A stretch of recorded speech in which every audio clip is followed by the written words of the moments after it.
यीशु आपका धन्यवाद, यीशु आपका धन्यवाद। आप महिमामय प्रभु जी, आपके नाम की बड़ाई है।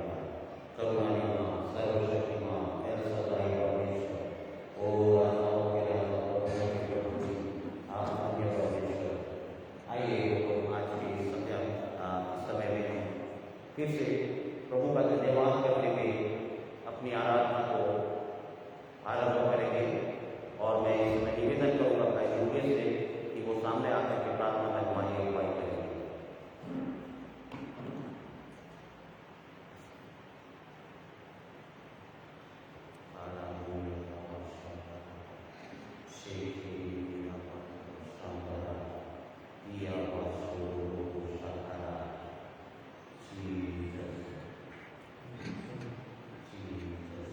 आइए हम सब लोग इस समय प्रार्थना में जाके परमेश्वर का धन्यवाद करेंगे। आज के दिन के लिए भी परमेश्वर ने हमको यहाँ पे एकत्रित किया। धन्यवाद करते हैं परमेश्वर। हम सब अपनी आंखों को बंद करके इस दोपहर के समय हम खुदा का धन्यवाद करेंगे। परमेश्वर का धन्यवाद करते हैं कि खुदा ने हमको यहाँ तक आने की हमारी मदद और सहायता की। धन्यवाद करते खुदावन बाप परमेश्वर का परमेश्वर मसीह आज के दिन के लिए खुदावन बाप परमेश्वर आपने अपने जीवन दिया परमेश्वर, हम आपका धन्यवाद करते हैं। खुदावन बाप परमेश्वर का इस खरीद समय के लिए हम आपके हाथों में धन्यवाद करते प्रभु जो आपके हाथों में सुनते हैं मेरे परमेश्वर पिता प्रभु जी।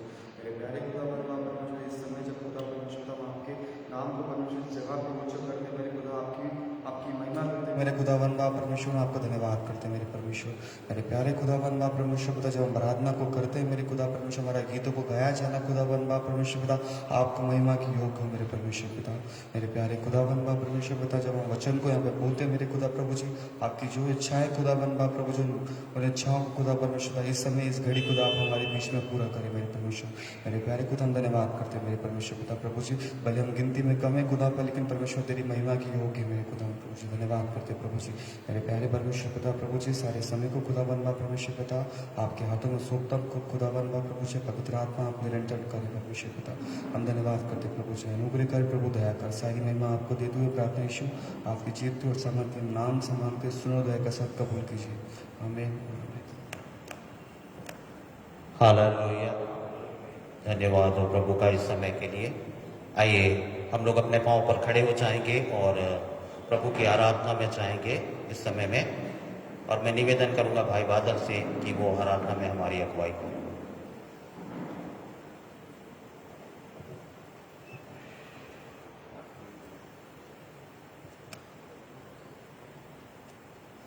हालेलुया, परमेश्वर पिता का धन्यवाद। एक बार फिर परमेश्वर ने हम सभी को एक नया दिन दिया है और ये दिन में हम परमेश्वर के झूमते हुए उसकी आराधना करें, उसकी प्रशंसा करें, क्योंकि वो राजाओं का राजा, प्रभुओं का प्रभु है, बादशाहों का बादशाह है, वो जिंदा खुदा है। हालेलुया। तो आइए हम मिलके उसकी आराधना करेंगे। सबने ये गीत सुना होगा, बादशाहों का बादशाह है, प्रभुओं का प्रभु है। जिसने नहीं सुना, हम मिलके आज एक नए गीत को सीखेंगे और परमेश्वर की महिमा करेंगे। बादशाहों का बादशाह है, प्रभुओं का प्रभु वो है। बादशाहों का बादशाह है, प्रभुओं का प्रभु वो है। राजाओं का राजा वो है, राजाओं का राजा वो है। स्वर्गों का मालिक वो है, स्वर्गों का मालिक वो है। हालेलुया। मेरे पीछे रिपीट करेंगे। बादशाहों का बादशाह वो है, राजाओं का राजा वो है, प्रभुओं का प्रभु वो है, स्वर्गों का मालिक वो है। ठीक है। बादशाहों का बादशाह है, प्रभुओं का प्रभु वो है। बादशाहों का बादशाह है, प्रभुओं का प्रभु वो है। राजाओं का राजा वो है, राजाओं का राजा वो है। स्वर्गों का मालिक वो है, स्वर्गों का मालिक वो है। बादशाहों का बादशाह है, प्रभुओं का प्रभु वो है। बादशाहों का बादशाह है, प्रभुओं का प्रभु वो है। यीशु मसीह जब आएगा हम सबको ले जाएगा। यीशु यीशु मसीह जब आएगा हम सबको ले जाएगा। बोले यीशु मसीह जब आएगा हम सबको ले जाएगा। यीशु मसीह जब आएगा हम सबको ले जाएगा। वादा किया वो निभाएगा, वादा किया वो निभाएगा। कहता वो करता वो है, बादशाहों का बादशाह है, प्रभुओं का प्रभु वो है। बादशाहों का बादशाह है, प्रभुओं का प्रभु वो है। उसका प्यार अनोखा है, उसमें ना कोई धोखा है। उसका प्यार अनोखा है, उसमें ना कोई धोखा है। उसका प्यार अनोखा है, उसमें ना कोई धोखा है। करता वो पाप क्षमा, बादशाहों का बादशाह है, प्रभुओं का प्रभु वो है। बादशाहों का बादशाह है, प्रभुओं का प्रभु वो है। हालेलुया। आइए हम एक वो गीत गाएंगे जो हम सबको आता है। सेनाओं का यहोवा हमारे संग संग है, याकूब का परमेश्वर हमारा ऊंचा गढ़ है। हालेलुया। तालियों को बजाते हुए, सेनाओं का यहोवा हमारे संगे संगे है, याकूब का परमेश्वर हमारा ऊंचा गढ़ है। सेनाओं का यहोवा हमारे संगे संगे है, याकूब का परमेश्वर हमारा ऊंचा गढ़ है। जिसने आकाश बनाया, जिसने पृथ्वी बनाई, ओ जिसने आकाश बनाया, जिसने पृथ्वी बनाई, वो सर्वशक्तिमान प्रभु है। वो यहोवा हमारे संग संग है, वो सर्वशक्तिमान प्रभु है। वो यहोवा हमारे संग संग है। सेनाओं का यहोवा हमारे संग संग है, याकूब का परमेश्वर हमारा ऊंचा गढ़ है। सेनाओं का यहोवा हमारे संग संग है, याकूब का परमेश्वर हमारा ऊंचा गढ़। समुंदर को जिसने दो भागा, जंगल से मार को निकाला, ओ समुंदर को जिसने दो भागा, जंगल से मार को निकाला। वो वायदे को करता है पूरा, वो यहोवा हमारे संग संग है। बोले वो वायदे को करता है पूरा, वो यहोवा हमारे संग संग है। सेनाओं का यहोवा हमारे संग संग है, याकूब का परमेश्वर हमारा ऊंचा गढ़ है।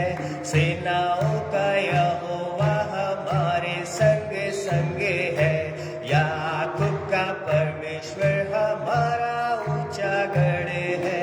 लाजर को जिसने जिलाया, जक्कई को जिसने बचाया, ओ लाजर को जिसने जिलाया, जक्कई को जिसने बचाया, है जिसके लिए सबको संभव, वो यहोवा हमारे संग संग है जिसके लिए सबको संभव, वो यहोवा हमारे संग संग है।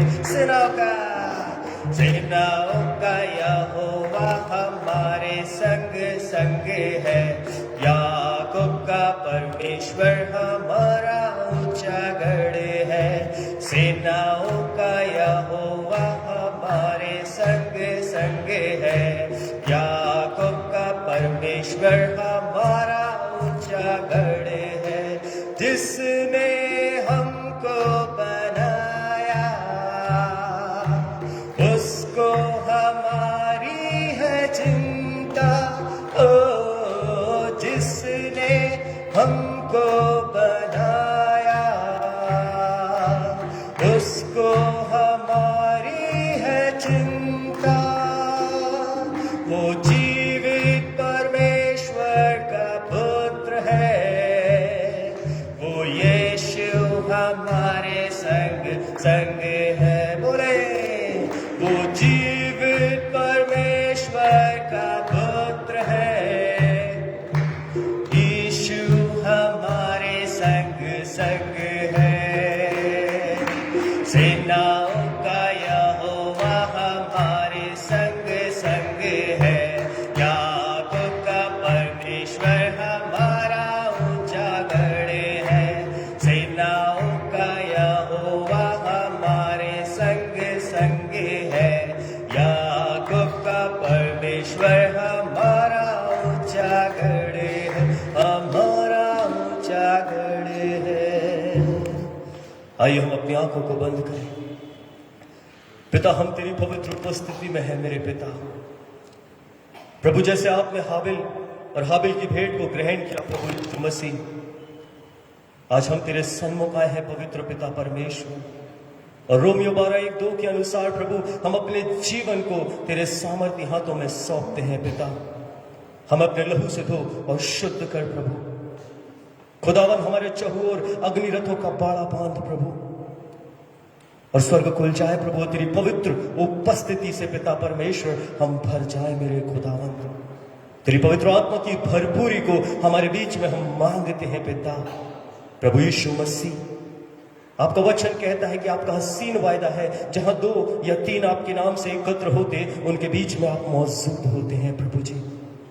हम अपने मन को, अपने हृदय को आपके सन्मुख खोलते हैं पिता। आपने कहा कि हे थके और बोझ से दबे हुए लोगों, मेरे पास आओ, मैं तुम्हें विश्राम दूंगा। आपने कहा मेरे प्रभु, हे प्यासे लोगों, मेरे पास आओ, मैं तुम्हें जीवन के जल में से पिलाऊंगा। मेरे प्रभु यीशु राजा, आज हम आपके सन्मुख हैं प्रभु जी। हम अपने आप को खाली करते हैं पिता। आप हमें प्रभु परमेश्वर अपनी सामर्थ से, अपनी अग्नि से प्रभु भर दे खुदावन। दया को चाहते हैं मेरे प्रभु जी। उरी बाबा बाबा बाबा बाबा बाबा उरो शो तोरोलो तोरोलो तोरो नमो नमो तोरोलो बोशो को तोरो दिरी निबिरी शी ताराला बे उरी दाराला ताराला नबारा दारा नमा ताराला बाशका तारा दिरी निबिरी शी तेरे लेरे लेरे लेरे ने बेरे देरे ने बे उरो तोरोलो तोरोलो रोलो नो बोरो शो तोरो दिरी निबिरी की तारा नबारा बारा बारा बारा बारा बा उरो तोरोलो तोरोलो नमो नमो नमो बोरो बोशो को तोरो दिरी निबिरी शी तेरे लेरे लेरे लेरे ने बे।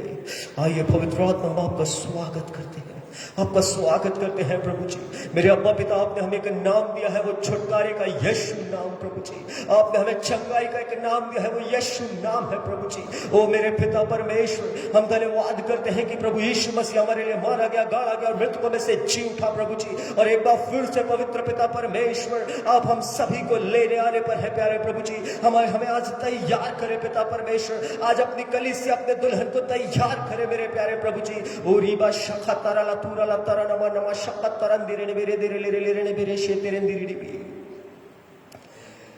तारक नाम यीशु नाम जय जय नाम यीशु नाम तारक नाम यीशु ही नाम जय जय नाम यीशु नाम। बोले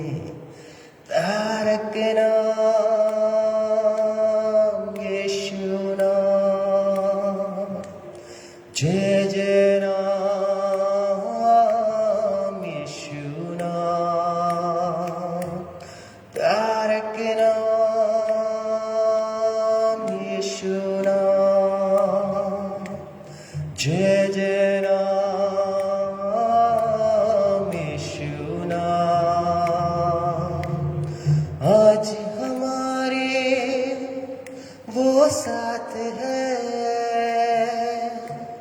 कल हमारा उसके हाथ है। आज हमारे वो साथ है,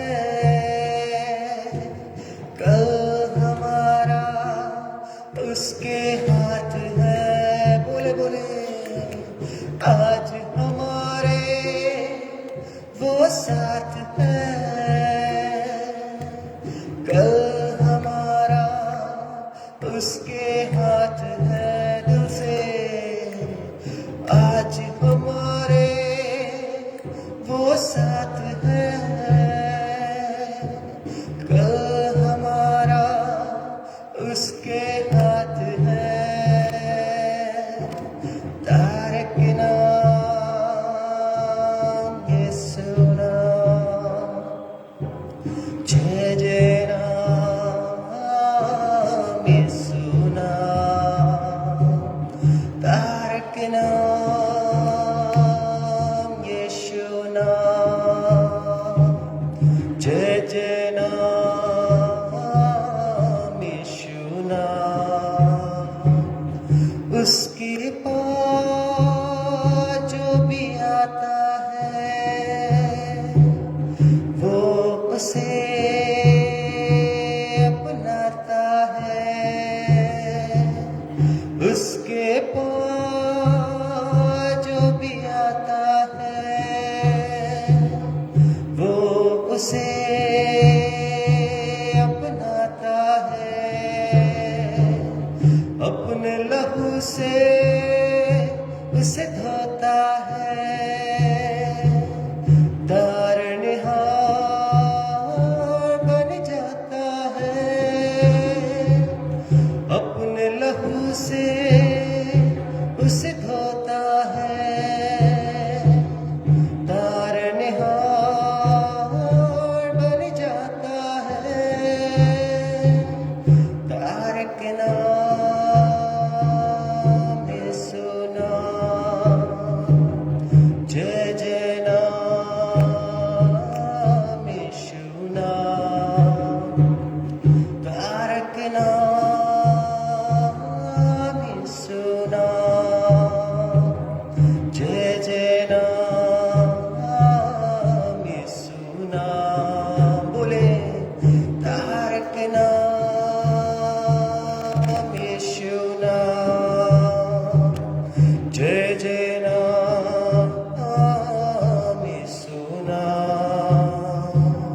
तारक नाम यीशु नाम, जय जय नाम यीशु नाम। बहती नदी वो प्यासे दिल को,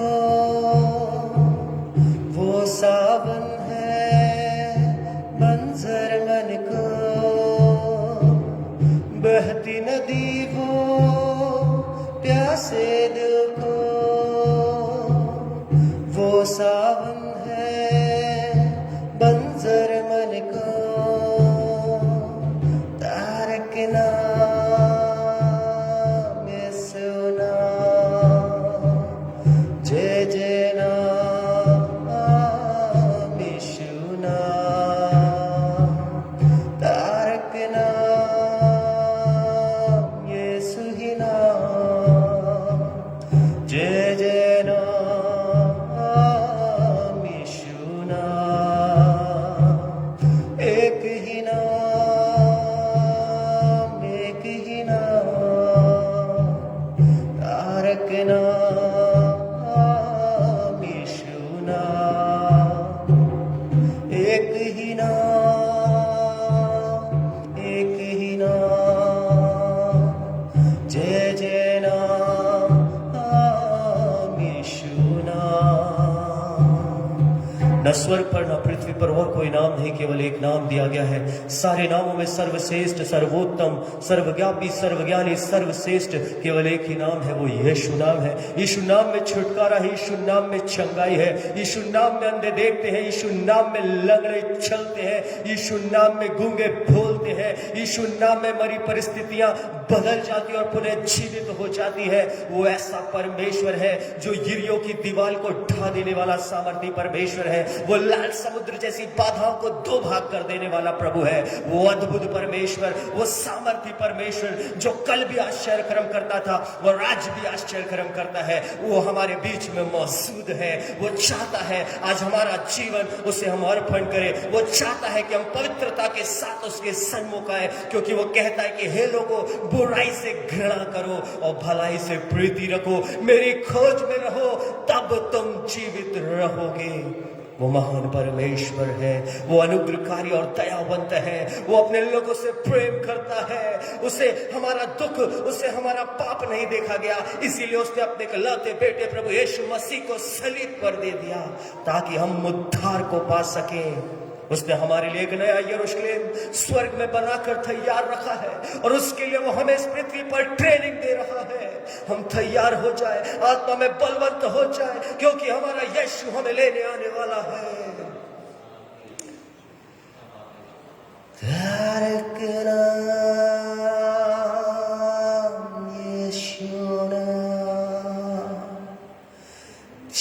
जय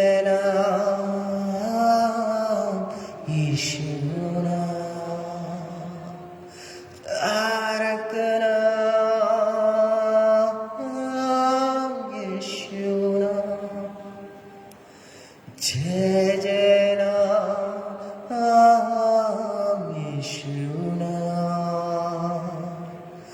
सारे जहां में बस एक ही है, बस एक ही है तारक नाम। सारे जहां में बस एक ही है, बस एक ही है तारक नाम। जय जय नाम यीशु नाम, यीशु नाम, यीशु नाम। हाँ मेरे प्रभु जी, हम तेरा धन्यवाद करते हैं, तेरा अभिवादन करते हैं प्रभु, हम तेरा स्वागत करते हैं प्रभु। We welcome you holy spirit, we welcome you holy spirit. हम आपका स्वागत करते हैं, आप हमारे बीच में, हमारे मध्य में मौजूद हैं। We all are in your presence master, touch Lord. We need your anointing, Lord. हमें तेरी सामर्थ से भर प्रभु, हम तेरी सामर्थ से भर कर खुदावन तेरी संगति, तेरी उपस्थिति में बैठने पाए प्रभु। मेरे खुदावन वचन सुनने में, प्रार्थना करने में, आराधना करने में खुदावन हम तेरी आत्मा से परिपूर्ण होके तुझे सजदा करने पाए प्रभु जी। हम धन्यवाद करते हैं प्रभु जी, तूने हमारी प्रार्थना, हमारी आराधना को ग्रहण किया। ये प्रार्थना, ये आराधना प्रभु हम तुझे सौंपते हैं और इस प्रार्थना को धन्यवाद के साथ सामर्थ्य यीशु के नाम में मांगते हैं। आमीन, आमीन।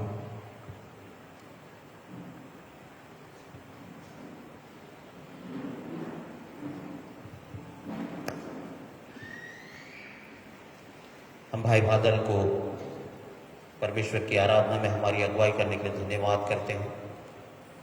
आइए अब समय होगा कि हम परमेश्वर के जीवते वचन की ओर जाएंगे। अपने मनों को खोलें और तैयार करें ताकि परमेश्वर का वो जीवित कलाम हमारे हृदय में अधिकाई से बसने पाए। Hallelujah, thank you Jesus, thank you Jesus, glory master. आज किसी कारणवश हमारे पासवान साहब हमारे मध्य में नहीं है, लेकिन प्रभु को महिमा मिले सारी बातों के लिए। और आज जो जीवित वचन मैं आप लोगों के सामने, मैं आप लोगों के साथ में जो बांटने जा रहा हूं, वो पाया जाता है Praise the Lord. Let us open आइए मेरे साथ निकाल लीजिए आज के इस परमेश्वर के उस जीवते वचन को। Let us open from the book of God, पहला कुरिन्थी 1 Corinthians, उसका पहला अध्याय और 18वां वचन। chapter 1, 18th verse.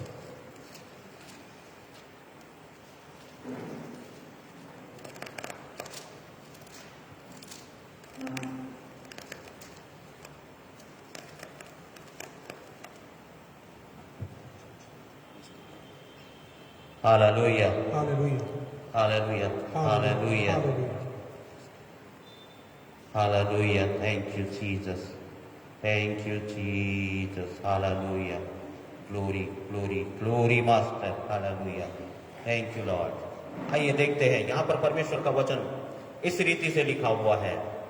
पहला कुरिन्थी उसका पहला अध्याय और 18वां वचन पढ़िएगा, जरा जोर से पढ़ें।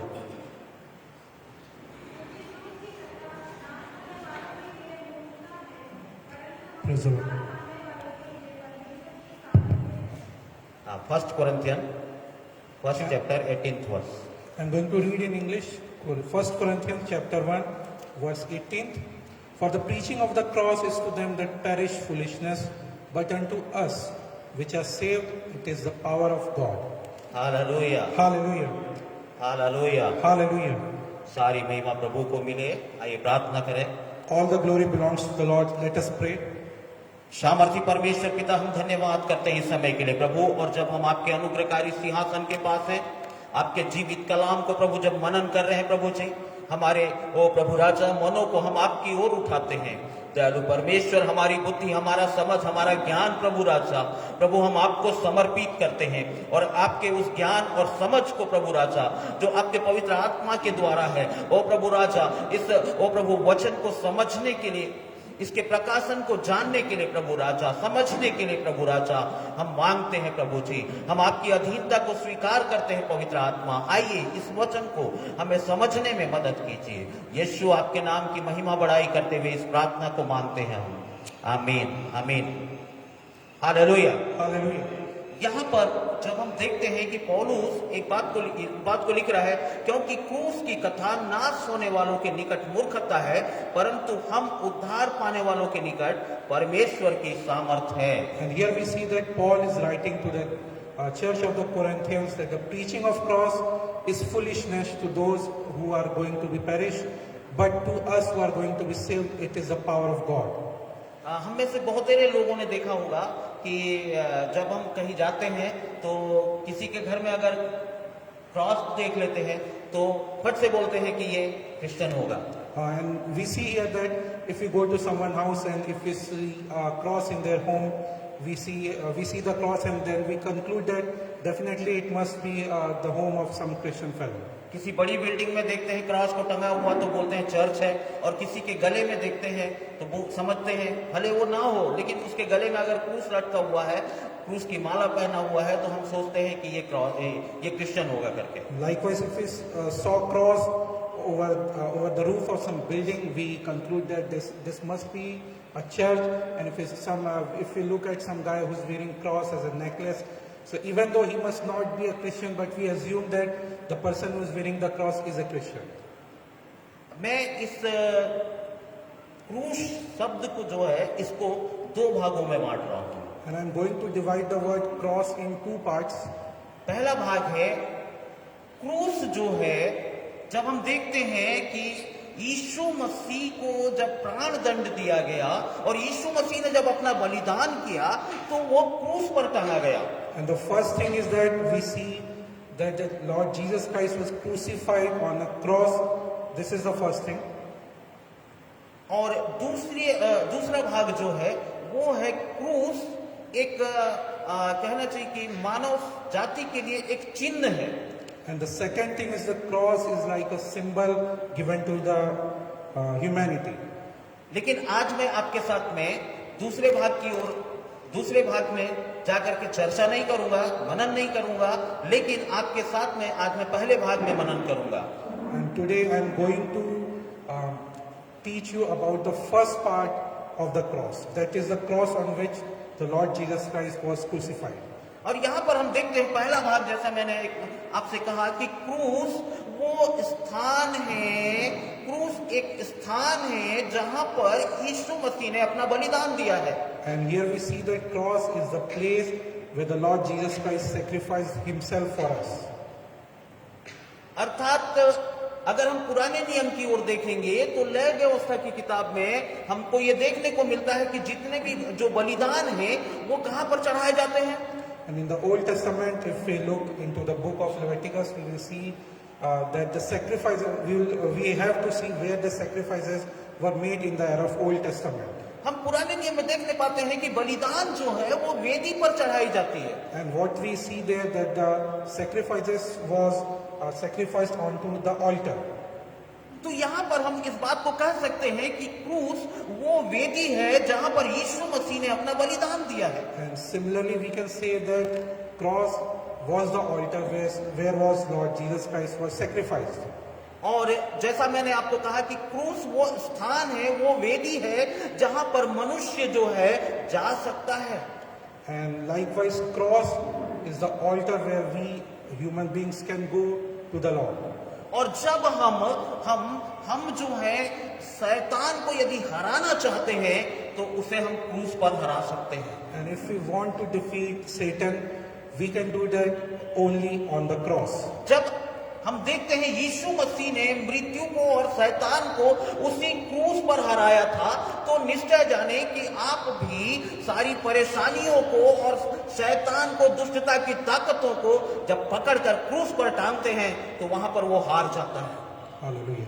And we see that Lord Jesus Christ had defeated Satan and death on the cross of Calvary. Likewise, we can remove our problems or sicknesses on the cross like Jesus did.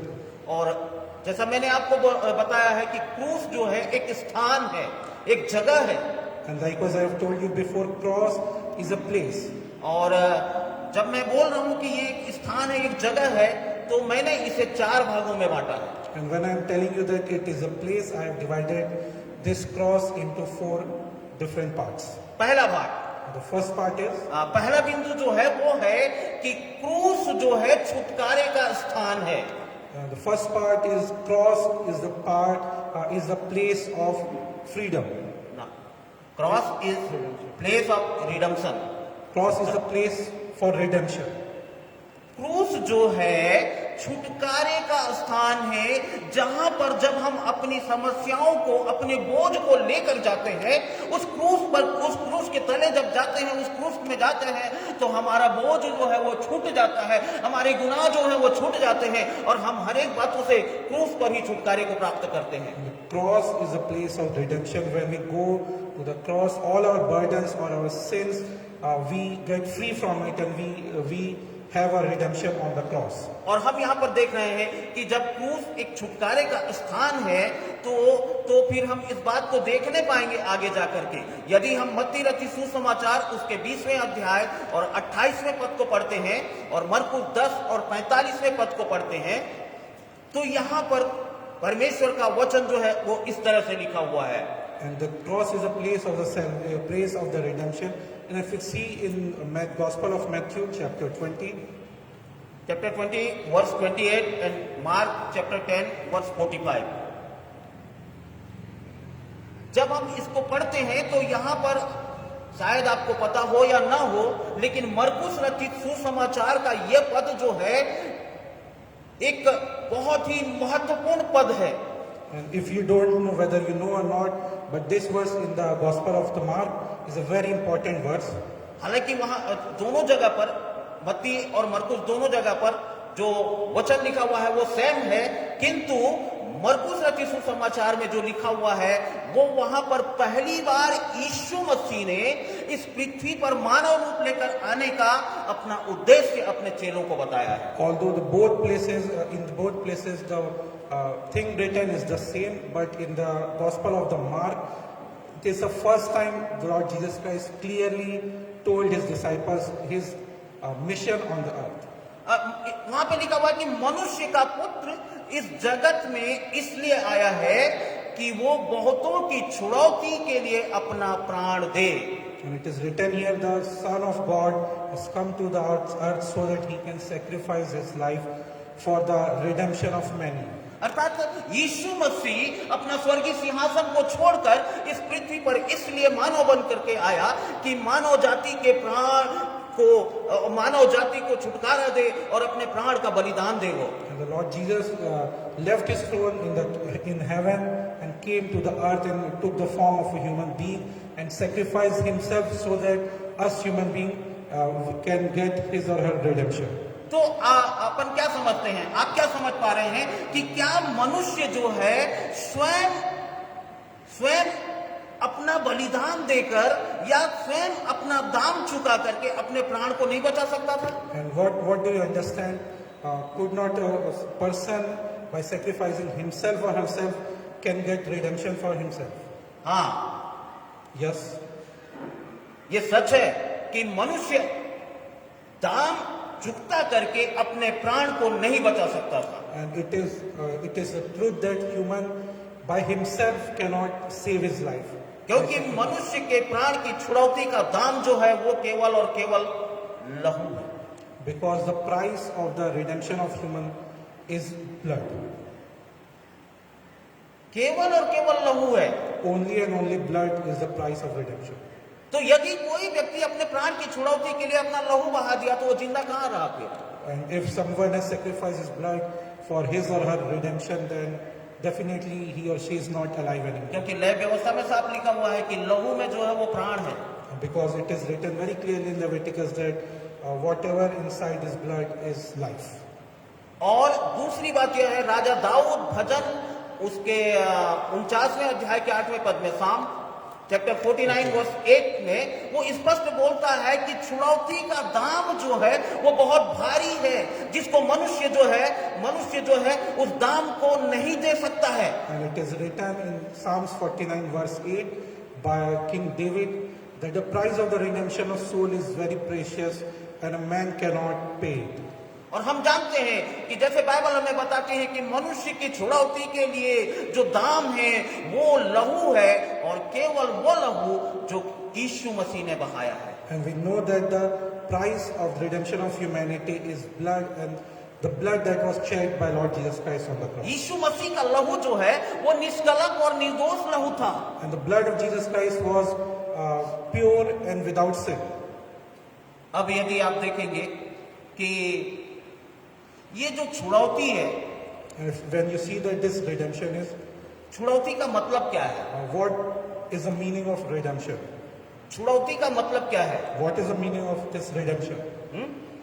आप क्या समझते हैं छुड़ौती का मतलब? What do you understand by this redemption? छुड़ौती का मतलब क्या समझ रहे हैं आप? What do you understand by this word redemption? क्या हो सकता है आपके विचार से? What is the meaning as per you? छुटकारा। Okay, redemption. ओके, छुटकारा। लेकिन जब हम बाइबल के वचन के अनुसार देखते हैं तो redemption means the setting free और delivering of a person from the penalty of sin by paying a ransom और ऑफरिंग अ सैक्रिफाइस। मतलब कि एक व्यक्ति को पाप के दंड से छुड़ाने के बदले में चुकाया गया दाम या बलिदान जो केवल लहू है। That Hallelujah. is the blood of Lord Jesus Christ. Hallelujah. दूसरे शब्दों में अपन बोल सकते हैं हम ये बोल सकते हैं कि सेव समवन फ्रॉम सिन और एविल, मतलब एक व्यक्ति को पाप या बुराई से बचाना। In other words, we can say redemption means saving someone from the sin or the penalty of the sin. लेकिन यहाँ पर हम देखते हैं कि मनुष्य को छुड़ाने की आवश्यकता क्यों पड़ गई? But we see here that what was the need to save humans. जब तक एक मनुष्य छुड़ाया नहीं जाएगा उसके गुनाह, उसके अधर्म, उसके पापों से, तब तक वो परमेश्वर का लेपालक पुत्र नहीं हो सकता, लेपालक पुत्री नहीं बन सकती। And unless or until a person was saved from his sin, and sin from the penalty of sin get, and he or she get redemption. He or she cannot be the son of Lord Jesus Christ. यदि हमें परमेश्वर की संतान होना है, परमेश्वर की संतान बनना है, तो निश्चित जाने कि हमें उस गुनाह और अधर्म से छुटकारे की आवश्यकता है। And if we need to become the son of God, then we will need to have the redemption. We need to have the redemption from our sins. लेकिन आज भी बहुत ही ऐसे लोग हैं, बहुत सारे लोग हैं, बहुत से लोग हैं जो कहते हैं, क्या कहते हैं? रोमियो की पत्री 7वां अध्याय उसका 24वां पद। And there are still many who say that Romans chapter 7 book of Romans chapter 7 verse 24। verse 24. पौलुस के समान आज भी लोग बोल रहे हैं। वहां पे लिखा हुआ है, क्या लिखा हुआ है? कि मैं कैसा अभागा मनुष्य हूं। And it is written here in Romans chapter 7 verse 24, O wretched man that I am, मैं कैसा अभागा मनुष्य हूं, सॉरी, मुझे इस मृत्यु के देह से कौन छुड़ाएगा? who shall deliver me from the body of this death? एक समय था जो मैं और आप भी यही कहते थे कि मुझे इस मृत्यु की देह से कौन छुड़ाएगा। There was a time when you and me, we were also used to say like this, who can save us from this body of death? और आज भी जब हम संसार की ओर देखते हैं तो बहुत सारे लोग यही कह रहे हैं कि मैं कैसा अभागा मनुष्य हूं, मुझे इस मृत्यु की देह से कौन छुड़ाएगा। And when we look towards this world, and we can see that so many men and women are still in this body of death, and they are thinking how wretched they are and who will save them. मेरे मित्रों, यहाँ पर दो बातें हैं, And my dear दो beloved, चीजें दी गई there हैं। are two things. यहाँ पर देखिए, पहले मुझे इस मृत्यु की देह से, The first thing is, who will save me from this body of death? यहाँ हिंदी में जो दिया गया है, पहले मृत्यु शब्द आया है और उसके बाद में देह शब्द आया है। And in Hindi it is written the word death before the word body. और जब अपन इंग्लिश वर्जन को देखते हैं तो इंग्लिश वर्जन में क्या बोलता है कि केजीबी को देखें चाहे एम्पलीफाइड वर्जन देखें, वहां पर दिया हुआ है पहले जो है देह आया है और उसके बाद फिर मृत्यु आई। And in the English version, whether it is KJV or amplified version, body is written before death. KGB उसमें पहले बॉडी दिया है, the body of this death, KGB version कहता है। In King James version it is written, who shall deliver me from the body of this death? Body comes before the death. और amplified version में लिखा हुआ है कि deliver me from the stakeless this body of death. And in amplified version it is written as, deliver me from the shackles of this death. स्टेकल्स मतलब हथकड़ियों से, उस कहना चाहिए कि उस कड़ी से, उस बंधे हुए जंजीर से, चैन से मुझे कौन छुड़ाएगा? And it is written in the amplified version, then who can or who will save me from the shackles of death? यहां पर हम देख रहे हैं, पहले उसने क्या बोला? मृत्यु, और फिर दूसरा बोला उसने देह। And it is we see here that first it says as death and then the body. हम पहले इन दोनों शब्दों पर थोड़ा सा विचार करें। Let us think on both of these words. Romeo की पत्री उसका 6वां अध्याय 6वां पद, And in the Romans book chapter of, 6 verse 6। in the book of Romans chapter 6 verse 6. क्योंकि हम जानते हैं कि हमारा पुराना मनुष्यत्व उसके साथ क्रूस पर चढ़ाया गया ताकि पाप का शरीर व्यर्थ हो जाए, ताकि हम आगे को पाप के दासत्व में ना रहें। Hallelujah. It is written here in English like this, knowing this that our old man is crucified with him, that the body of the sin might be destroyed, and henceforth we should not serve sin. Hallelujah. Hallelujah. यहाँ पर पौलुस जो है स्पष्ट कर रहा है, वो पौलुस इस बात को बोल रहा है कि पौलुस यहाँ पर फिजिकल बॉडी के बारे में, स्वाभाविक देह के बारे में नहीं बोलता, परंतु वो क्या बोल रहा है कि उस पुराने मनुष्यत्व को हमें क्रूस पर चढ़ाना है।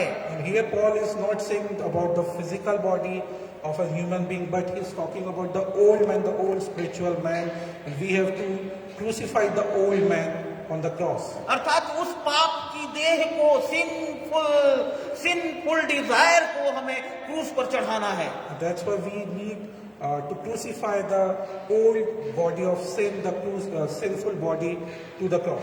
और जब हम अपने पाप की देह को अर्थात उस पुराने मनुष्यत्व को क्रूस पर चढ़ा देते हैं, तो उस समय में वो हमारा पुराना मनुष्यत्व हम पर वर्चस्व नहीं रखता है, वरन जो है परमेश्वर का आत्मा जो है, जो सिंफुल डिजायर जो है हमारे साथ में काम कर रहा था, वो सब जो है खत्म हो जाता है और परमेश्वर का आत्मा हमारे अंदर में कार्य करने लगता है। And when we crucify the old man, the sinful desires of our life on the cross, then only the Spirit of the Lord start taking control over our body, and all the sinful desires and all the wretched things in our life, they go away, and the Lord Jesus and the Spirit of the Lord take control over us. मतलब हम बोल सकते हैं कि sinful desires are powerless on the cross, मतलब क्रूस पर हमारी जो पाप की देह है, हमारा जो पुराना मनुष्यत्व है, पापी स्वभाव है, वो जो है वो पावरलेस हो जाता है, उसमें कोई ताकत नहीं रहती वहां पर। And we can say that on the cross, all the sinful desires and all the sins, they become powerless when we crucify the old man on the cross. और दूसरा शब्द मृत्यु, And the second word is death. रोमियो की पत्री उसका 8वां अध्याय, Romans chapter 8 verse 2, And Romans chapter 8 verse 2. यहाँ पे दिया हुआ है, क्योंकि जीवन की आत्मा की व्यवस्था ने मसीह यीशु में मुझे पाप की और मृत्यु की व्यवस्था से स्वतंत्र कर दिया। And I'm going to read in English. For the law of the Spirit of life in Jesus Christ hath made me free from the law of sin and death. यहाँ पर जो व्यवस्था शब्द दिया गया है, ये व्यवस्था जो है उस व्यवस्था से अलग है जो परमेश्वर ने मूसा को दिया था। And the word the law which is written here is different from the law that was given by the Lord to Moses in the Old Testament. और मूसा ने इस्राएलियों को दिया था। And that the law that which was given to Moses by Lord and that Moses gave to the Israelites. Hallelujah, Hallelujah. Hallelujah. Hallelujah. यदि आप 7वें अध्याय के 23वें पद को, रोमन्स चैप्टर 7 वर्स 23 को देखते हैं, तो वहां पे लिखा है, परंतु मैं अपने अंगों में दूसरे प्रकार की व्यवस्था, मुझे अपने अंगों में दूसरे प्रकार की व्यवस्था दिखाई पड़ती है, जो मेरी बुद्धि की व्यवस्था से लड़ती है और मुझे पाप की व्यवस्था की बंधन में डालती है जो मेरे अंगों में है। Hallelujah. It is written in the book of Romans chapter 7 verse 23, but I see another law in my members, warring against the law of my mind and bringing me into captivity to the law of sin which is in my many members. और यहाँ पर हम देखने पाते हैं कि पौलुस जो है वो जो है मानवीय आत्मा के बारे में, जो मनुष्य के अंदर में है, परमेश्वर की आत्मा के बारे में नहीं बोल रहा है यहाँ पर, उस मनुष्य की आत्मा, ह्यूमन स्पिरिट के बारे में बात कर रहा है यहाँ पर। And here we see that the Paul is talking about the spirit of the human spirit, not the spirit of the God. और उस मनुष्य की मानवीय आत्मा पर पाप और मृत्यु का प्रभाव है, प्रभुता है। And here we see that the spirit over the spirit of human there was a control of sin and of death. और उस प्रभुता का असर जो है मनुष्य के शरीर के अंगों में दिखाई देता है। And the effect of that control of sin and of death is seen in the body of the human. इसीलिए मनुष्य जो है, जब वो जान जाता है इस बात को कि मैं एक पापी स्वभाव को लेकर चल रहा हूं, तब वो चिल्लाने लगता है कि मैं कैसा अभागा मनुष्य हूं, मुझे इस पाप की, इस मृत्यु की देह से कौन छुड़ाएगा। When the man realizes that he's under the control of death and of sin, and he's under the control of the sinful desires, then only he cries and he started shouting that I'm a wretched man, and who will save me from this body of death. और हम जानते हैं कि जैसा वचन कहता है कि यीशु मसीह के द्वारा हमें परमेश्वर के जीवन का आत्मा जो है वो पाप और मृत्यु दोनों से स्वतंत्र करता है। And here when we see that the spirit of life which was given to us from Jesus Christ saves us from the sin and from death. यूहन्ना 8 उसके 32 पद में परमेश्वर का वचन कहता है, और सत्य को जानोगे, यीशु ने कहा सत्य को जानोगे और सत्य तुम्हें स्वतंत्र करेगा। And it is written in the John chapter 8 verse 32 that and you shall know the truth and the truth shall make you free. हाँ, यहाँ पर लिखा है, यीशु ने कहा और सत्य को जानोगे और सत्य तुम्हें स्वतंत्र करेगा। And it is written here that you shall know the truth and the truth shall make you free. प्रश्न आता है, सत्य क्या है? And then the question arises, what is truth? सत्य क्या है? The question arises, what is truth? सत्य क्या है? What is truth? यीशु ने यूहन्ना 14:6 में कहा, मार्ग, सत्य और जीवन मैं ही हूं। John 14:6, the Lord said, the path and the truth is me. यीशु ही मार्ग है, यीशु ही सत्य है और यीशु ही जीवन है। And Lord Jesus is the path and He is the life and He is the truth. इसलिए मेरे अजीजों, मैं आपसे कहना मांगूंगा कि आप वास्तविकता से बाहर आकर के, वास्तविकता से बाहर निकल करके उस सत्य को जाने। That's why I implore you to come out from the reality and start seeking the truth. वास्तविकता से बाहर आकर सत्य को जाने। You need to come out of the reality and start seeking truth.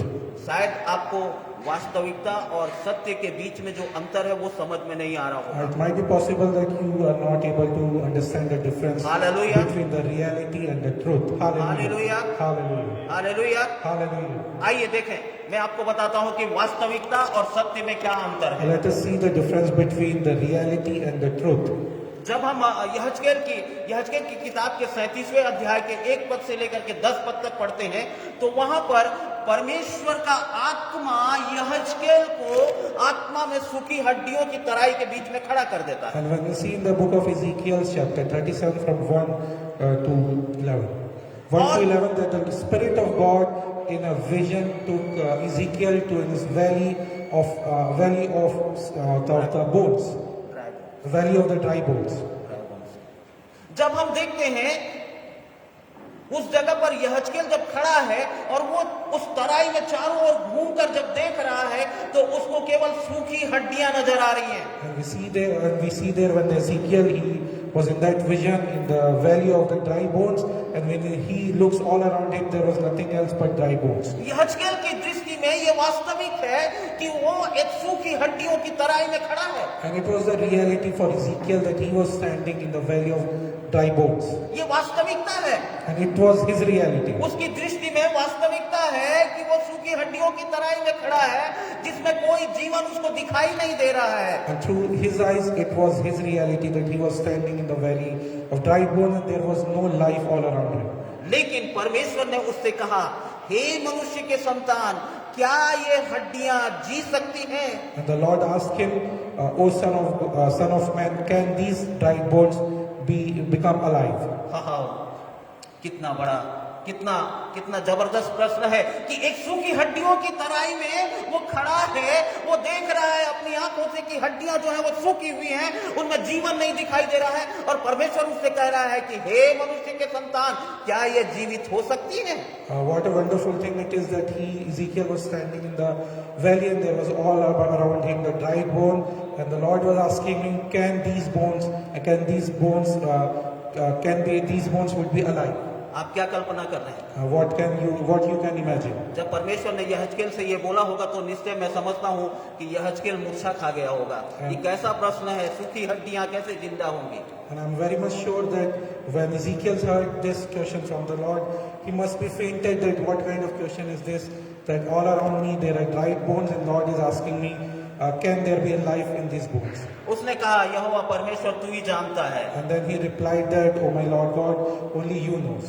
और उसके बाद परमेश्वर ने फिर उससे कहा, इन सूखी हड्डियों से कह कि हे सूखी हड्डियों, यहोवा का वचन सुनो। And the Lord replied to Ezekiel and asked him to say, to command the dry bones that listen to the voice of Lord Christ. वहां पर वास्तविकता यही है कि वो देख रहा है हड्डियां सूखी हुई है, और अब जब यहोवा परमेश्वर उससे बोल रहा है कि इनसे बोल कि यहोवा का वचन सुनो, तो वो कैसे सुनेंगी? And it was his reality that he was in the valley of the dry bones, but Lord asked him to talk to the bones that listen to the voice of Jehovah. मेरे और आपकी कल्पना से भी बाहर है ये चीज, And it हमारी is- समझ से बाहर है कि सूखी हड्डियां कैसे हमारी बात को सुनेंगी। And it is beyond our understanding that how can dry bones can listen to anything. लेकिन जब यहजकेल ने परमेश्वर के वचन के अनुसार उन सूखी हड्डियों से भविष्यवाणी किया, उस सांस से जो चारों ओर से आकर के उनमें समा गई, उससे भविष्यवाणी किया, तो हम वहां पर देखने पाते हैं कि एक बहुत बड़ी सेना जो है, जो सूखी हड्डियों की तराई थी, वहां पर जीवित व्यक्तियों की एक बहुत बड़ी सेना खड़ी हो गई। Hallelujah. Hallelujah. And then we see that the Ezekiel followed the command of Jehovah, and he talked and he prophesied to those dried bones. And then we see that from roundabout, wind came, and the dried bones was converted into a large army. यही सत्य है, And this is the truth. यही सत्य है And this is the truth. कि हड्डियां सूखी हुई हैं। यहजकेल को दिखाई नहीं दे रहा है कि उनके अंदर में जीवन है, लेकिन परमेश्वर जानता है कि उनके अंदर में जीवन है। वास्तविकता यह है कि वो मरी हुई सूखी हड्डियां हैं, वो सुन नहीं सकती हैं, लेकिन सत्य यह है कि परमेश्वर के वचन के अनुसार जब हम बातें करते हैं, भविष्यवाणी करते हैं, तो वो जीवित हो जाती है। Hallelujah. And it is the reality that in the eyes of the Ezekiel, those bones were dried up and there was no life in it. But the truth is that the Lord knows that there was life inside of them. And when He asked Ezekiel to command to those dried bones, and when He commanded it, those bones became alive and they became a large army. यदि आप नए नियम की ओर आएंगे तो यूहन्ना 11 अध्याय में हम देखते हैं मरियम और मगदलनी दोनों बहनों का भाई लाजर जो मर गया था। And if in the New Testament, if we come to Gospel according to John chapter 11, and we can see there the Lazarus, the brother of Maryam and Martha, he was dead. Maryam यीशु से बोलती है, हे प्रभु, यदि तू यहाँ होता तो मेरा भाई कदापि नहीं मरता। And Mary said that to Jesus Christ, if you were here, my brother would not have been dead. और हम वहां पर देखते हैं कि यीशु मसीह जो है मरियम और मार्था के उस दुख को देख करके रो पड़ा है। And here we see that Lord Jesus has cried after seeing the pain of Martha and Mary. और उसके बाद वो उन्हें कहता है उसको कहाँ रखा गया है। And then he asked them, where you have kept Lazarus. वो उसके कब्र पर जाता है। And then he went to the tomb of Lazarus. और जब उस कब्र में से पत्थर को हटाने की बात करता है, तो वास्तविकता लोगों की दृष्टि में यह है कि लोग ये जान रहे हैं कि लाजर जो मर चुका है। And then he commanded them to remove the stone from the mouth of the tomb. और कब्र में पड़ा हुआ है। And from the mouth of the tomb, and all people and the people around there, they know their reality that Lazarus was dead there. उसको मरे 4 दिन हो चुके हैं। It has been 4 days since his death. अब तो उस dead body में से दुर्गंध भी आने लगी होगी। And the dead body, it was like smelling because it has been 4 days. ये वास्तविकता है लोगों की दृष्टि में। And it is the reality in the eyes of people. मेरे अजीजों, शायद मेरे और आपके सामने में भी इसी तरह की परिस्थितियां होगी जो वास्तविक हमको दिखाई दे रहा है। And my dear beloved people, there must be some situations in our life also which has become our reality, that we have some sort of problems in our life. शायद मेरे और आपके सामने में भी ऐसी परिस्थिति आ गई होगी जो हमारे लिए असंभव है, जो हमारे लिए कहना चाहिए कि हमारी समझ से, हमारी बुद्धि, हमारे ज्ञान से, हमारी पहुंच से बाहर है। We must be facing some situations which are beyond our capabilities, which is beyond our thinking, that we have been stuck in those scenarios. हमारे लिए ये वास्तविक है। And it is our reality that we are in those crises. लेकिन जब हम उस परिस्थिति को परमेश्वर के हाथ में दे देते हैं, तो ये वास्तविकता जो है उस सत्य में परिवर्तित हो जाती है। जैसे यहाँ पर हम देखने पाते हैं कि जब यीशु मसीह ने लाजर को पुकारा, हे लाजर निकल आ। And when we put these situations in the hand of the Lord Jesus Christ, then our reality is converted into the truth. Likewise, when Jesus Christ when Jesus Christ asked Lazarus to come out from the tomb, and he came out. हाँ मेरे प्रियो, Yes, my beloved. Yes, my यदि beloved. आज आपके जीवन में, आपके परिवार में इस तरह की कोई मरी हुई परिस्थिति है, इस तरह की कोई कठिन परिस्थिति है जो आपको वास्तविक लग रहा है, आज खुदावंत यीशु मसीह के सामने में आकर के, यीशु मसीह के सामने में, उसके जीवित वचन के सामने में आकर के, उसके उस क्रूस के सामने में आकर के उस वास्तविकता को सत्य में परिवर्तित करिए, सत्य में परिवर्तित होता हुआ देखिए। आज And if you have some sort of situations which are dead in your life, and it has become your reality, then you need to come to the Lord Jesus Christ, and you shall see that by the virtue of His grace, these realities will be converted to truth, and you will become out of those crises. और जब यीशु मसीह ने लाजर को पुकारा, यीशु मसीह ने कहा, हे लाजर, वो उठ गया। वो 4 दिन का मरा, उस कब्र में उस कफन से बंधा हुआ उठ गया है। ये वास्तविकता से सत्य की ओर आ गया। जब हम सत्य को जानेंगे तो हमारी मरी हुई परिस्थिति भी जीवित हो जाएगी। Hallelujah.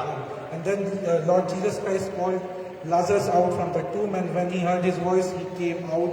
Similarly, when we put our reality in the hand of Lord Jesus Christ, and then only we can see His truth, and He will save us from those situations. तब यीशु ने कहा, Then Jesus said, जब उसने देखा कि लाजर जो है वो बैठ गया कफन में बंधे हुए, तो यीशु ने कहा लोगों से, उसे खोल कर जाने दो। and when Lord Jesus called out Lazarus from the tomb, उसे खोल कर जाने दो। he came out, and then Lord commanded the people around that let him go.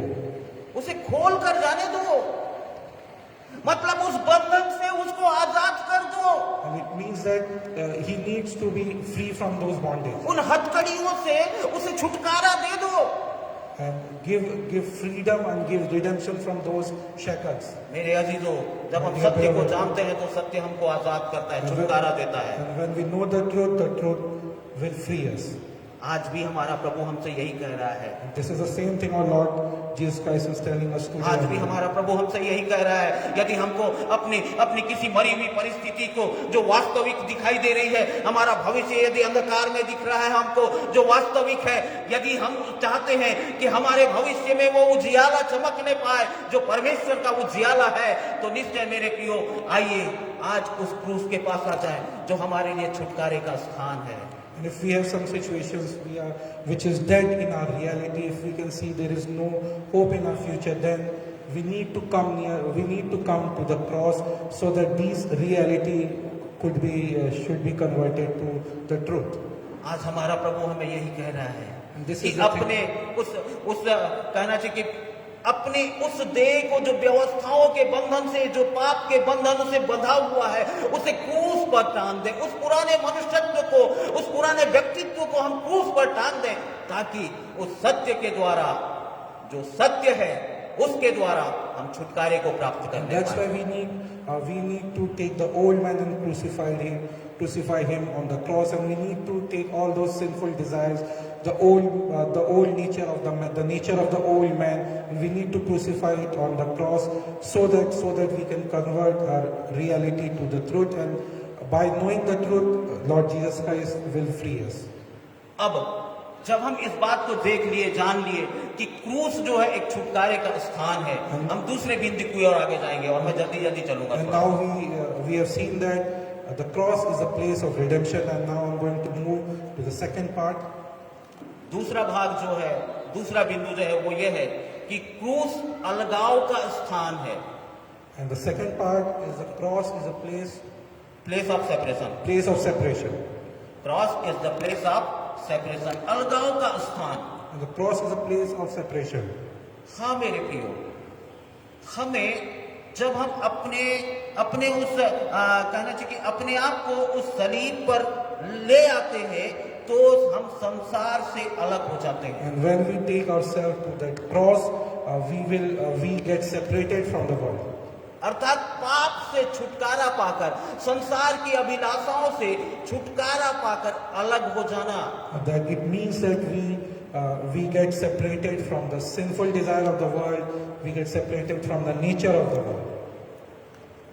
आपको मालूम है कि यीशु मसीह जब क्रूस पर चढ़ाया गया, जब क्रूस पर टांगा गया, तो वो पिता से अलग हो गया था। And do you know that when Lord Jesus Christ was crucified on the cross, he became separated from the Lord God. और इसीलिए परमेश्वर के वचन में हम देखते हैं, मरकुस रचित सुसमाचार में भी देखते हैं, और उसमें मत्ती रचित सुसमाचार में भी देखते हैं, उसने कहा एलोई एलोई लमा सबक्तनी, अर्थात हे मेरे परमेश्वर तूने मुझे क्यों छोड़ दिया। That's why we see in the gospel according to Matthew and Mark that on the cross Lord Jesus Christ tells us Eli, Eli, lama sabachthani, my God, why hast thou forsaken me? इस पिता और पुत्र के अलगाव को This यदि separation आप between समझना चाहते हैं, the Son and the Father, if you want to understand this, यदि आप समझना चाहते हैं तो मत्ती रचित सुसमाचार उसके 27 अध्याय के 44 और 45 और 46, Matthew chapter 27 verse 45 and 46, Mark chapter 15 verse 33 and 34, इसको जब हम पढ़ते हैं तो हम इस अलगाव को समझने पाते हैं and when we read these experts from the Bible, we can understand the separation. कि यीशु मसीह स्वयं परमेश्वर का पुत्र होकर वो उस समय ये कहता है कि ओ हे पिता तूने मुझे क्यों छोड़ दिया। The Lord Jesus Christ, who himself is the Son of God, he cried out and said, my God, why you have forsaken me? ये बात हमें समझने के लिए स्पष्ट संकेत दे रहा है, या स्पष्टता इसमें है, कुछ भी छिपा नहीं है। वो बोल रहा है कि तूने मुझे क्यों छोड़ दिया, मतलब अलग हो गया पिता से वो। And it is very clearly written to us, there is no hidden meaning. It is very clear that Lord Jesus said that why the Lord God has forsaken him. लेकिन मैं आपको थोड़ा सा इस अलगाव के अंधेरे में ले जाना गहराई में ले जाना चाहता हूं। And I want to take a little deeper in this separation. यहाँ पर हम देखते हैं मत्ती रचित सुसमाचार 27 अध्याय में और मरकुस 15 अध्याय के 35-36 में कि तीसरे पहर में क्या हो गया, वहां पर अंधियारा। And here we see that in the third watch. दोपहर से तीसरे पहर तक सारे देश में अंधेरा छाया रहा। And it was from the third watch to the ninth watch, there was darkness in the whole country. यीशु मसीह के इस पृथ्वी पर के जीवन के अंतिम समय के 3 घंटे जो है वो अद्भुत घटनाओं को हमें बताता है। And the last 3 hours of the life of the Jesus Christ on the earth, they were filled with many wondrous things. जैसे मंदिर का पर्दा फट गया, भूईडोल हुआ, चट्टानें तड़क गई, इस तरह से। लेकिन इनमें से एक मुख्य घटना यह भी है कि दोपहर से तीसरे पहर तक अंधेरा छाया रहा। And there were many miraculous things that happened in those 3 hours. The veil of the temple was parted from the middle. There were earthquakes, there were cracking of the stones. But the main thing, which was a very wonderful thing, was that there was darkness in those 3 hours. आप क्या समझ रहे हैं, क्या ये साधारण बात है And what do you understand? That this is something very simple and normal. कि भरी दोपहरिया में अंधेरा छा जाना? And it was darkness from noon till 3, and it is a very miraculous thing. और लूका जो है इस बात को लिखता है, लूका 23 उसके 45वें वचन में, लूक चैप्टर 23 वर्स 45 में, कि सूर्य का उजियाला जाता रहा। And it is written in the Gospel according to Luke chapter 23 Yes. verse 45 that the sun was darkened. ये सूर्य जो अभी हमें उजियाला दे रहा है, इसका उजियाला खत्म हो गया उस समय में, भरी दोपहरिया में। And the sun which is giving us light right now, his light was darkened in the time of the noon. आखिर ये अंधेरा क्या है फिर? And what was this darkness? आखिर ये अंधेरा क्या है? What was this darkness? अच्छा, इस अंधेरे को जानने की बजाय अपन थोड़ा सा दूसरी बात की ओर देखें, And थोड़ा सा गहराई में चलें। let us go into more deeper. क्या आप जानते हैं कि जिस दिन यीशु मसीह को चढ़ाया गया वो कौन सा दिन था? And do you know what was the day when he was crucified? जिस दिन यीशु मसीह को चढ़ाया गया, अर्थात वो अंधेरा जो हुआ, वो दिन अबीब महीने का 14वां दिन है। And the day that was in which Lord Jesus was crucified, it was 14th day of the month Abib. अबीब महीने का 14वां दिन था, और यहूदी कैलेंडर के अनुसार यह दिन जो है पूर्णमासी का दिन था, full moon day. And according to the Jewish calendar, it was the day of full moon. Hello, Hello. मैं आपको जो गहरी बात बताने जा रहा हूं, इसको समझने की जरूरत है आपको। And you need to understand this deep thing which is I'm going to tell you now. ये यहूदी कैलेंडर के अनुसार पूर्णमासी का दिन था, And it was according to Jewish calendar a full moon day. और पूर्णमासी मतलब पूर्णिमा का दिन। और पूर्णिमा के दिन में क्या होता है कि जब पूर्णिमा का दिन होता है, उस दिन सूर्य और पृथ्वी के मध्य में चंद्रमा आ जाता है। And in the day of the full moon, the moon comes between the earth and the sun. ऐसा है क्या? ऐसा नहीं है। ऐसा Like so? No, it is नहीं not है। like this. ऐसा नहीं है, ऐसा नहीं है। No, it is not like this. जब हम देख रहे हैं कि दोपहर के समय में अंधेरा छा गया, अर्थात अपनी साधारण भाषा में अपन बोल सकते हैं सूर्य ग्रहण हो गया। And when we see that there was darkness in the noon time, and we can say in our common language that it was a day of eclipse. सूर्य ग्रहण होता है तभी तो सूर्य की रोशनी चली जाती है ना। The only time when we can see darkness in the daytime when there is an eclipse. और सूर्य और चंद्रमा के बीच में, सूर्य और पृथ्वी के बीच में जब चंद्रमा आता है तब सूर्य ग्रहण An होता है। eclipse happens when the moon comes between the sun and the earth.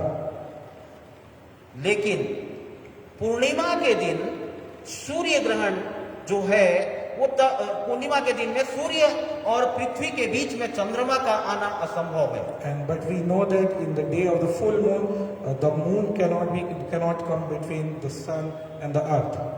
अगर हम भौगोलिक दृष्टि से देखेंगे, भौगोलिक दृष्टि से खगोलीय घटनाओं के अनुसार देखेंगे तो सूर्य और पृथ्वी के बीच में जब चंद्रमा आता है तभी सूर्य ग्रहण होता है, लेकिन वो पूर्णिमा के दिन नहीं होता है। And as per astronomy, eclipse happens when the moon comes between the earth and the sun. But on the day of the full moon, there is no such incident. लेकिन हम यहाँ पर एक असंभव चीज को देख रहे हैं, But we see here something which is impossible. एक असंभव घटना को देख रहे हैं कि पूर्णिमा के दिन में भरी दोपहरिया में सूर्य जो है वो अंधेरा हो गया है। And we see here a very miraculous and impossible thing that on the day of full moon, there was darkness in the noon time. अर्थात ये अंधेरा जो है मानव जाति के पाप का अंधेरा है। And this darkness signifies the sin of the humanity. और ये अंधेरा वो चिन्ह है कि मनुष्य ने पाप किया और सारे पाप का बोझ जो है वो यीशु मसीह के ऊपर लाद दिया गया। इसीलिए इस अंधेरे ने जो पाप के रूप में यीशु मसीह के ऊपर लादा गया था, पिता और पुत्र दोनों को अलग कर दिया। And this darkness signifies the sin of the humanity which was put on the Lord Jesus Christ. And this darkness, it separated Lord Jesus from Lord God. पिता और पुत्र को अलग कर दिया। And this darkness separated Father and the Son.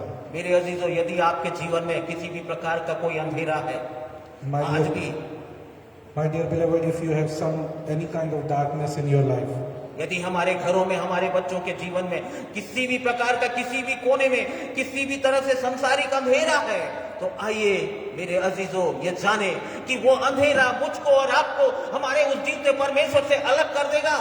and if we have some kind of darkness in our lives in between our family members, then we have to know that this darkness will separate us from our Lord.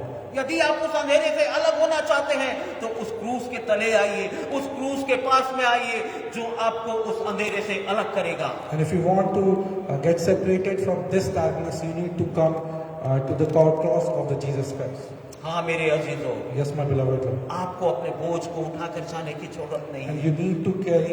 you don't have to carry your burdens alone. परमेश्वर ने आपको इसलिए नहीं चुना कि आप कीड़े मकोड़े के समान रेंगते हुए चले, बल्कि परमेश्वर ने आपको इसलिए चुना है कि आप हल्के होकर के उस बोझ को उसे दे करके दौड़ते हुए चलें। The Lord God has not chosen us so that we can drag our life like an insect, but He has chosen us so that we can give our burdens to the Lord Jesus Christ and we can run. परमेश्वर पिता की ओर से मानव जाति को दिया गया ये श्राप का चिन्ह, ये अंधेरा, मेरे अजीजों, यदि है अपने जीवन में तो आज ही उस अंधेरे से अलग हो जाइए। And this darkness was a curse which is given to the humanity. And if this darkness is in your life, then you need to get separated from this darkness. क्योंकि यीशु मसीह क्रूस पर चढ़ाए जाने के कारण, क्रूस पर बलिदान देने के कारण, मेरे और आपके बदले में उसने अपना जीवन त्याग दिया, इसके कारण वो मेरे और आपके लिए श्रापित ठहरा है। And Lord Jesus Christ was accursed because of us, because He was crucified on the cross and He has taken our sin as His burden. हाँ मेरे प्रियो, Yes, my beloved. यीशु मसीह मेरे और आपके लिए श्रापित बन गया। And He has become cursed for you and me. और जब वो उस क्रूस पर अपना बलिदान दे करके, पिता से अलग हो करके उस श्राप को अपने ऊपर उठा लिया है, तो आज आप अपने साथ में अपने कांधे पर उस श्राप को लेकर क्यों चल रहे हैं? And when the Lord Jesus Christ has carried that the burden of sin on the cross of Calvary, the darkness, he got separated from the Father, and he has taken that burden on his shoulder. Then why we are carrying the burden of sin in our life today? हाँ मेरे प्रियो, Hallelujah. आइए उस क्रूस के पास आ जाइए, उस क्रूस के पास आ जाइए, उस श्राप के बोझ को उठाकर मत चलिए, उस क्रूस के पास आ जाइए और इस बात को जानने पाइए कि यीशु मसीह क्रूस पर अपना बलिदान देने के कारण आपके लिए श्रापित ठहरा है, इसलिए आपको उस श्राप का बोझ उठाकर चलने की जरूरत नहीं है। Yes, so we need to come to the cross. We don't have to carry the burden of our sin, because the Lord Jesus Christ was cursed because of us, because of that carrying of that burden. So we don't need to carry those burdens in life anymore, but we need to come to the cross of Calvary and give our burden to Lord Jesus Christ. आज भी हमारे अधर्म के काम हमें परमेश्वर से अलग कर देते हैं। And today even today our sins separate us from our Lord Jesus Christ. हाँ मेरे प्रियो, Yes, my beloved. हमारे अधर्म के काम हमें परमेश्वर से अलग कर देते हैं और हम परमेश्वर से अलग होकर के कुछ भी नहीं कर सकते। And the works of iniquity, the works of sin makes us separate from our Lord Jesus Christ, and because of that we are unable to do anything in our lives.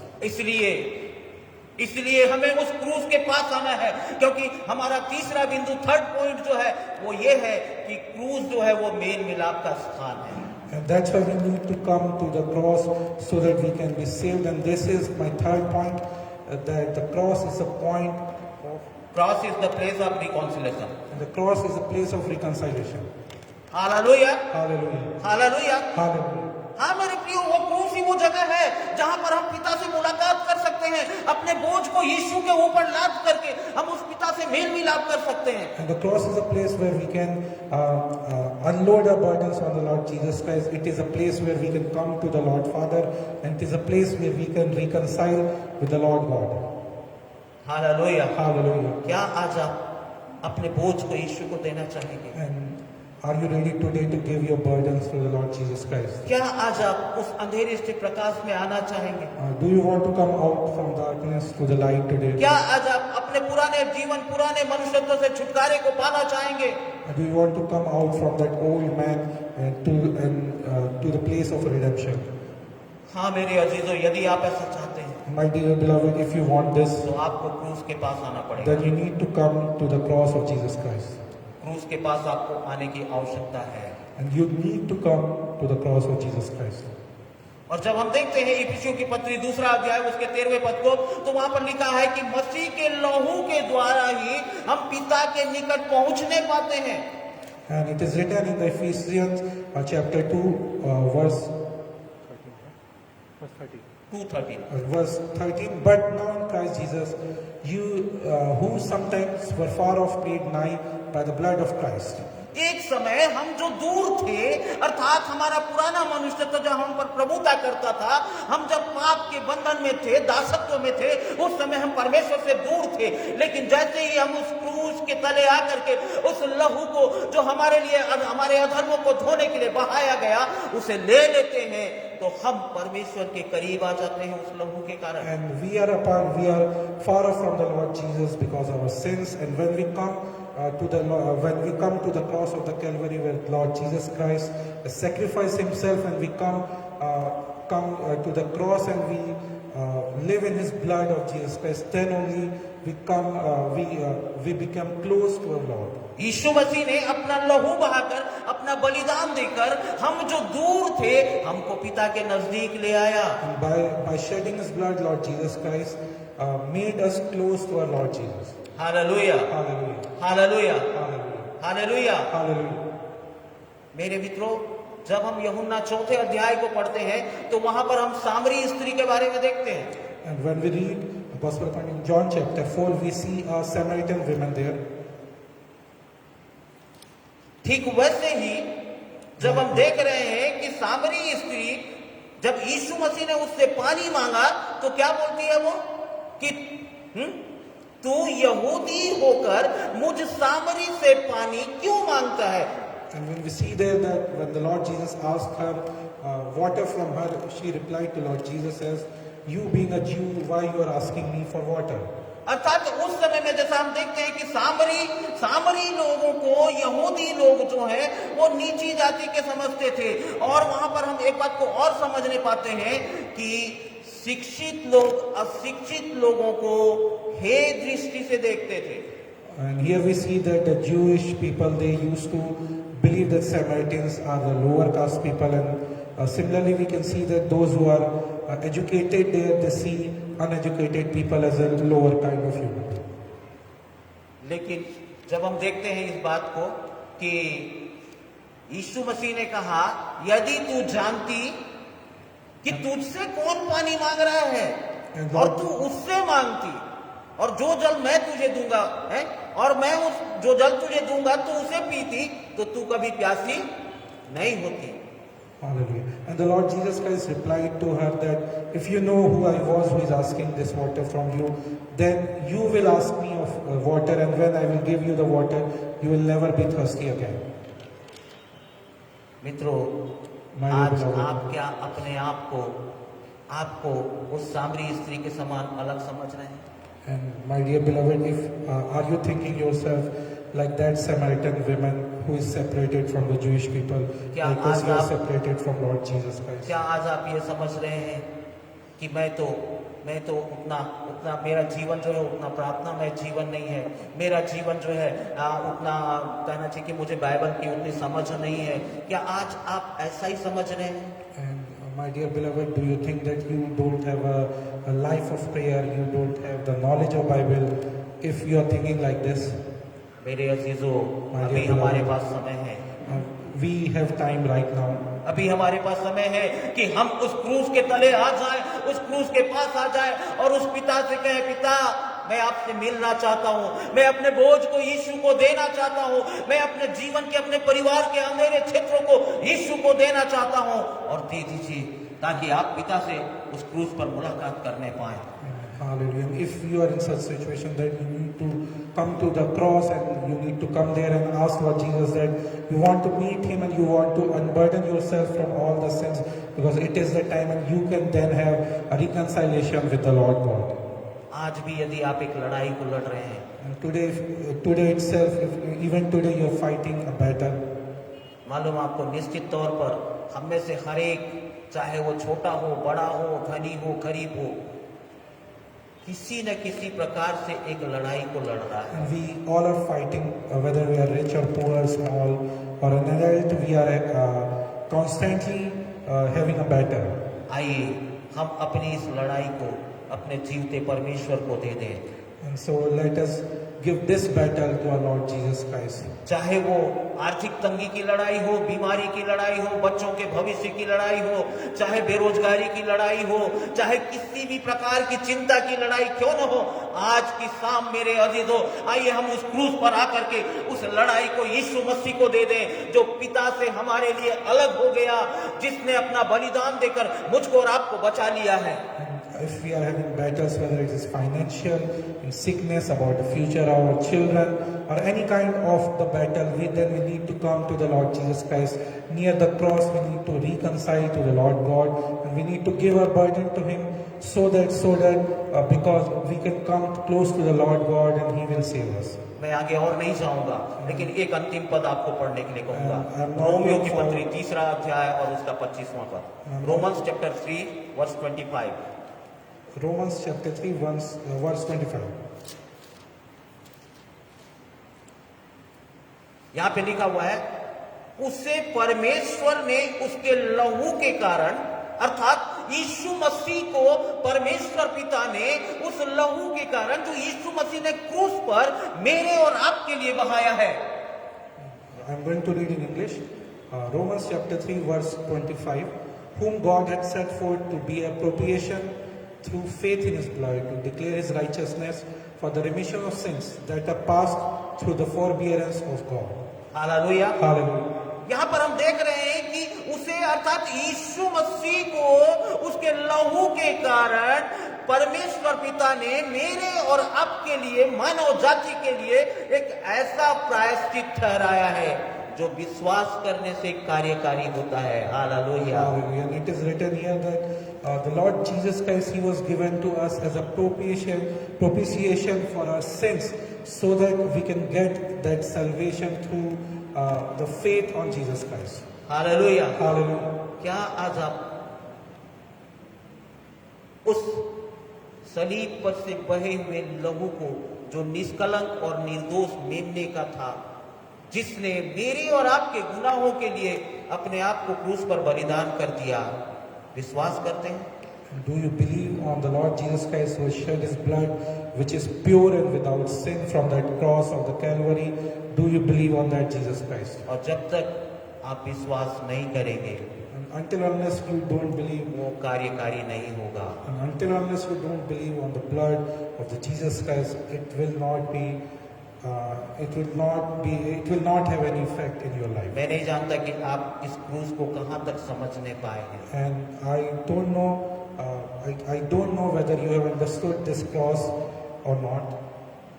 शायद आप, हो सकता है आप ऐसी लाइटली ले रहे हैं, हो सकता है कि आप केवल एक चिन्ह के रूप में समझ रहे हैं। It is possible you have taken this cross very lightly, or you have taken this cross only as a symbol.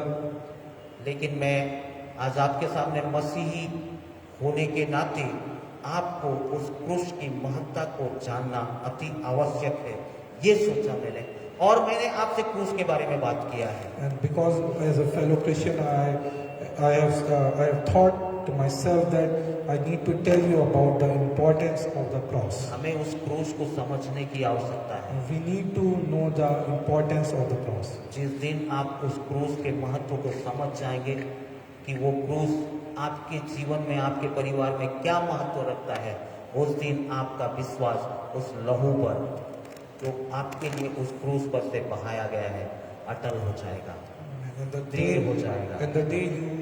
the day you believe on the day you understand what the meaning of the cross holds, what meaning cross hold in your life, that day you will have an eternal faith on the blood of the Lord Jesus Christ. क्योंकि उस लहू के कारण ही जो गुनाह और अधर्म मैंने और आपने यीशु मसीह पर विश्वास करने के पहले किए थे, उसे उस लहू के कारण परमेश्वर पिता ने भुला दिया है। And all those sins which we have done before meeting Lord Jesus Christ, by that blood which He shed on the cross of the Calvary, Lord God has forgiven us from those sins because of that blood. Hallelujah, Hallelujah. Hallelujah. Hallelujah. आइए मेरे मित्रों, हम उस लहू को अपने जीवन में ले लें, उस लहू को अपने परिवार में ले लें, जिससे परमेश्वर की महिमा हमारे जीवन में प्रकट होने पाए। Hallelujah. Hallelujah. Hallelujah. Beloved people, let us take this blood into our life, into our families, so that we can give glory to the Lord God. आइए हम उस क्रूस के तले चलें, And let us go towards the cross. जहां पर यीशु मसीह ने शैतान को और मृत्यु को भी हरा दिया। And on that cross where the Lord has defeated Satan and death. अपने सरों को झुकाएं, And let us bow down our heads. Hallelujah, thank you Jesus, glory master. ओ शानदार राबा खामदे रे बिना बाराबा शानदारा खराते रे बिना बाराबा तू सर्वशक्तिमान है सदाई परमेश्वर, हम आपको महिमा देते हैं प्रभु जी कि पिता परमेश्वर आपने हम मानव जाति पर दया किया प्रभु राजा, हमें ओ प्रभु राजा हम पर तरस खाया प्रभु, और अपने एक लौते बेटे यीशु मसीह को प्रभु राजा